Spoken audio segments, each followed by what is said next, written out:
Olá, tudo bem com vocês? Como que vocês estão nessa quarentena enjoada?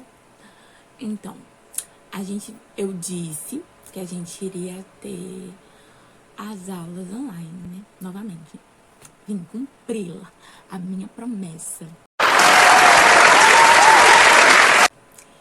E esse mês, na escola dominical, nós aprendemos algumas coisas sobre a Páscoa e nós vamos reaprender. Não. Resumir? Não. Ai, meu Deus, a minha cabeça bugou agora. A few moments later. Reforçar o aprendizado. Yes, isso mesmo. Então, a gente vai ter essa aula. Será dividida em alguns tópicos, porque ficou bem grande, né? Mas, para reforçar, para a gente relembrar, para não esquecer. E claro, tem as atividades. O link tá aí embaixo em algum lugar, você se localiza, porque tem as atividades. Quero ver se você consegue responder as perguntas, entendeu? Beijo. Fique atento a todas as informações, porque as respostas das atividades estão nos vídeos, entendeu? Beijo. E aí, pessoal, como que vocês estão? Tudo bem com vocês? Então, agora a gente terá algumas aulas online, enquanto a gente está na quarentena e não pode se reunir na igreja. Mas não fique preocupado, porque a gente vai colocar em prática tudo que a gente está aprendendo, tá bom? A gente não vai deixar a quarentena nos atrapalhar. A gente vai ter muita coisa legal pra gente fazer junto, tá bom? Vamos começar relembrando o nosso versículo do mês, o versículo que a gente memorizou. Eu quero saber quem aí lembra qual é o versículo que a gente memorizou esse mês. É um versículo conhecido e vocês já sabem. Então vamos lá. Tem até uma colinha aí, hein? Quero ver se vocês sabem falar sem a colinha, sem os dizeres.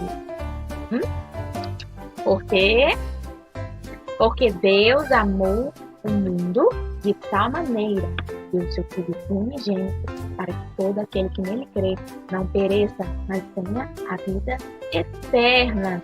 Vamos falar juntos? Vamos lá.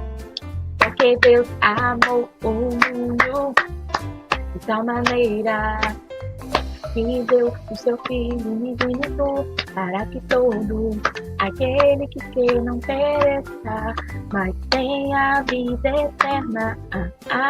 Oh, oh, oh, oh, oh, oh, oh, oh, oh, oh. Vocês lembram desse corinho que a gente aprendeu?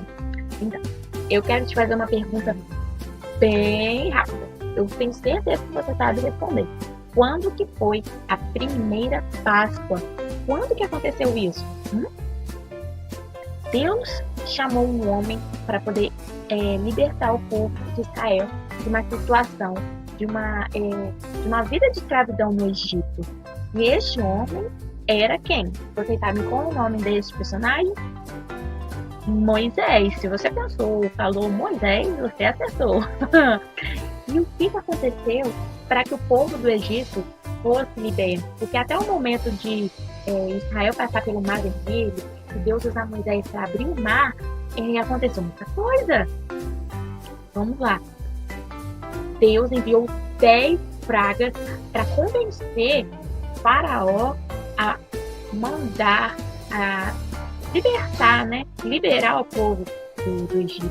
Mas a cada praga, o que acontecia? Faraó, ele permitia? Será que sim? Será que não? E a cada praga, Deus mostrava o tamanho do seu poder, mostrando que ele sim, ele é o único Deus, não existe outro Deus além dele. E ele é mais poderoso que os deuses que tinham no Egito. Então, a primeira praga que Deus enviou foi, ele pediu a Moisés pegar sua vara, encostar nas águas, e as águas tornaram sangue. Poxa vida, como assim? A água se tornou em sangue? Se tornou. Ninguém pegou um tangue de morango e jogou na água, não. Deus transformou a água em sangue. E depois dessa praga, Faraó não libertou o povo do Egito. E o que aconteceu? Deus enviou outra praga. E qual praga é que Deus enviou? A rã. As rãs foram... É um bichinho nojento, né, gente? Negócio meio estranho. Então, depois que Deus mandou as rãs, Deus mandou outra praga. Que praga foi? Os piolhos. Imagina, entrar uns piolhos aqui. Eu tô lascada. Olha só. Deus enviou os piolhos. E uma coisa que a gente tem que relembrar é que as pragas só afetavam o povo egípcio. O povo de Israel não tinha nenhuma água com sangue, não teve piolho, não teve rã na casa deles, né? E essas pragas só atingiam as terras e o povo egípcio. Depois que os piolhos vieram, Moisés foi lá falar com Faraó e Faraó libertou o povo do Egito. Então Deus foi lá e mandou outra praga. Que praga foi? Das moscas. Deus enviou muitas moscas. Quando a gente está comendo, fica uma mosquinha assim no nosso café voado. Imagina aquele monte de moscas, né? Aí depois dessa praga veio a quinta praga. E a quinta praga foram as pestes nos animais. Imagina, tadinho dos bichinhos. Os bichinhos todos cheios de doenças, né? Não se aguentavam em pé e morreram, com certeza. Os bichos logo do povo do Egito. Depois do povo dessa praga, veio as úlceras. O povo egípcio todos ficaram cheios de úlceras. Que úlceras eram essas? Feridas pela pele. Depois das úlceras, Moisés ia a cada praga, né? Moisés ia lá, falava com o Faraó, e o Faraó libertava o povo. Nada disso. O Faraó se mantinha firme na sua palavra em não libertar o povo. E o que Deus mandou depois das úlceras? Deus mandou chuvas de pedras. Imagina, gente, cabeças na cabeça do pessoal. Depois das chuvas de pedras, vieram os gafanhotos. Vocês lembram que uns dias atrás teve uma peste dessa também? Não foi aqui no Brasil, não. Eu acho que chegou a passar por alguns lugares, mas foram mais naqueles países da Argentina, Bolívia, ali, do ladinho do nosso ladinho. Lá eles atacaram bastante. Gafanhotos, esses vários gafanhotos, eles comem as plantações, comem tudo que eles veem pela frente, sabe? E depois dessa praga, veio outra praga, que foi as trevas. Agora eu vou pegar vocês, quero ver se vocês lembram. Quantos dias foram que a terra ficou escura? Ficou noite, né? A terra virou noite, vocês lembram? Foram 3 dias. Vamos lá. E depois dessa praga, Moisés foi lá e Faraó não liberou o povo do Egito. Então Deus falou com Moisés para fazer o quê? Alertar o povo para que eles se preparassem para a última praga. E a última praga seria o anjo da morte. Então, Deus falou para Moisés falar para o povo para que cada família matasse um cordeiro, e este cordeiro seria comido, né, depois. E eles teriam que pegar o sangue deste cordeiro e passar nos umbrais das portas dele, porque seria uma marca, seria um símbolo para que quando o anjo da morte passasse, ele visse que ali tinha o povo de Deus. Era uma marca, um sinal para que o anjo da morte passasse de reto, nem entrasse. Por quê?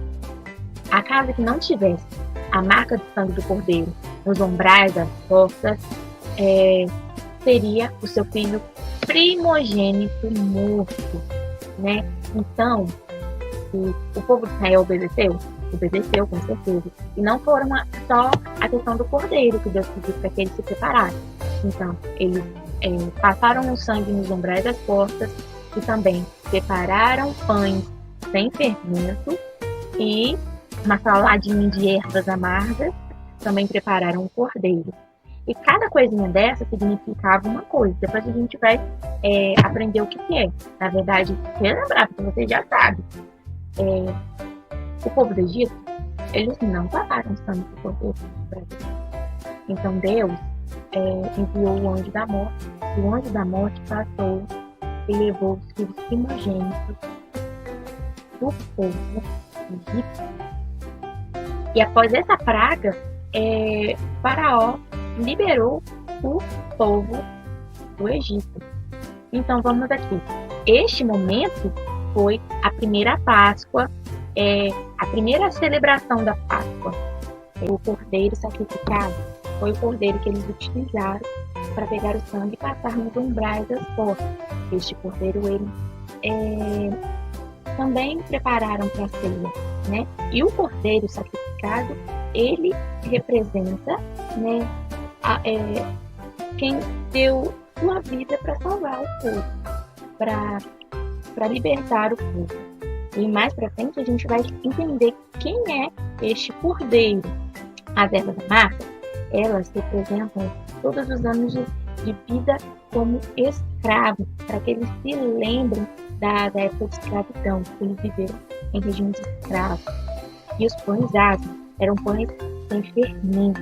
E fermento na Bíblia significa pecado, algo sujo. Então, para que eles lembrassem de que eles, a partir daquele momento, eles poderiam ser santificados, né? E com essa ceia toda, Moisés também falou para eles prepararem suas malas, estarem de malas prontas, porque a qualquer momento eles poderiam ser libertos. A Páscoa, ela tem um significado, a palavra Páscoa. Pestache, como está escrito aí. E esse pestache, traduzido, é passagem. E como nós aprendemos lá na escola dominical, essa passagem, essa primeira Páscoa foi da vida de escravidão para a liberdade. E hoje nós temos um novo significado para a Páscoa, que é a passagem da morte eterna para a vida eterna, porque Jesus nos trouxe um novo significado para a Páscoa. Jesus, ele é aquele cordeiro que se entregou no nosso lugar e foi derramado seu sangue para que nós pudéssemos ser libertos do pecado. E aí, o que vocês acharam? Então, como eu disse no início do vídeo, a gente tem uma atividade sobre essa primeira aula. Na segunda aula, mesma coisa, tem uma atividade. Na terceira aula, tem outra atividade. E assim sucessivamente. É como se você tem um quiz, um joguinho. É um quiz, um joguinho. Então, sobre todas as perguntas, todas as questões, tem a resposta aqui no vídeo. Então, se você ficou em dúvida em alguma resposta, alguma pergunta, volta o vídeo e refaça, reveja. Vai dar certo. Depois, no final do quiz, você consegue ver a sua pontuação, quantas você errou, quantas você acertou. E a resposta certa daquela pergunta que você deu, aquela bobeira, né? Então, tá bom. Que Deus abençoe sua vida e que também possa te proteger nesses dias. A pandemia tem ficado mais forte e com a doença muito mais grave. Que Deus abençoe você e sua família onde você estiver, principalmente dentro de casa, tá, gente? Fique em casa. Beijo!